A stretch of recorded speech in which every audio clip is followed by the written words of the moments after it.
Ati butek, pikiran semprepet. Panglimbang 5 menit dina Setupon tanggal 7 Maret tahun 2026. Kapethik saka Injil Lukas bab 15 ayat 1 tekan ayat 3.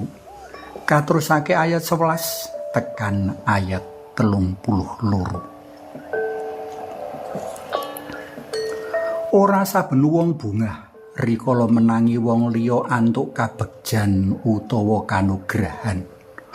Ana wong-wong kang gampang serik banjur ngundat-undat, ngundramana kepara nganti mitenah liyan amrih kejaba marem anggone ngesok rasa kuciwane uga supaya nek iso kabegjan mau kawurungake.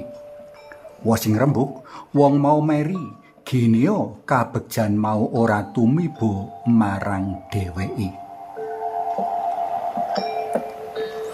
Kahanan kaya cecala kang dumadi ing diri pribadine anak mbarep ing pasemon waosan dina iki. Si mbarep semprepet pikire nalika krungu adine kang minggat sawetara wektu lawase lan tumindak mursal bali sarta kapahargya kanthi sumuwa dening bapakne. Sing kemliwer ing pikirane amung patrap-patrap duraka adine rikala ana ing paran kang banget njejenesi. Main, madat, madun, mendem lan sak piturute. Pakarti-pakarti kaya ngono mau kang diundat-undatake jroning kanepsane. Kamangka dheweke ora ngunangi dhewe apa kang sak temene dumadi ing paran. Kabeh mau amung antuk saka warta, kepara malah amung saka pratelan prasangka kang timbul saka rasa ora seneng. Ing perangan liya, si mbarep rumangsa adus kringete nyambut gawe ora diregani bapakne. Mula si mbarep banjur protes marang sikap bapakne kang isih duwe ati, gelem menehi pangapura, kepara malah nyubya-nyubya baline si ragil kanthi nganakake pesta. Sing mbarep ngundat-undat bapakne kang kaanggep ora teges lan mban siladan. Pilih kasih. Manut panemune kudune si mursal katampik bali lan katundung minggat wong warisan bagiane wis diedul. Dheweke ora seneng menawa warisan bagiane mengkunjur kaparo kawenehake adine. Cekak awase rasa meri lan milik ngalahake welas asihe marang si ragil. Si mbarep ora sadar menawa saksuwene iki dheweke urip saka lumeberi katresnane bapakne. Para saklungane si ragil dheweke dadi siji-sijine panglintir warisan bapakne. Sadurunge ana layang kekancingan saka bapakne, mestine anggone nyambut gawe kapritung minangka bekti sawijining anak marang wong tuwa.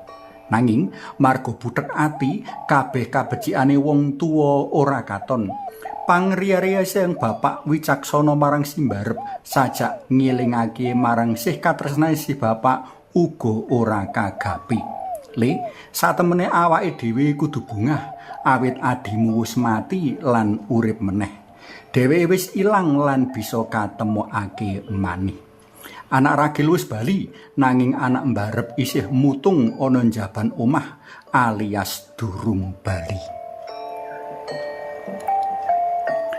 Para tresna pelem kinasih, mbok menawa awake dhewe padha ngingu ati rasa kemeren kemilik kaya anak mbarep kang seneng biji wong liya ora pantes antuk kamurahan lan kanugrahan. Tanpa mawas diri sekeng winates lan bisa kanggonan luput, awake dhewe biji diri luwih tuhu, luwih becik lan luwih suci. Tundone rikala ana wong-wong kang kaanggep ora pantes nampa kanugrahan, padha nampa kanugrahan dadi serik lan kebrongot. Kaya dene bapa kang ngreh-reh si mbarep mlebu ngomah saperlu melu bungah-bungah. Gusti Allah uga ngarep-arep awake dhewe sadar marang sikap kang kleru, banjur melu bungah-bungah karo Gusti Allah. Suwawi sami munjuk. Kunjung asma dalam Yang Rama so Yang Putra Tuwin Yang Roh Suci. Amin. Mugi nurna Yang Rama Yang Putra Tuwin Yang Roh Suci kados sing mlebu samenika sarta sak lami-laminipun. Amin.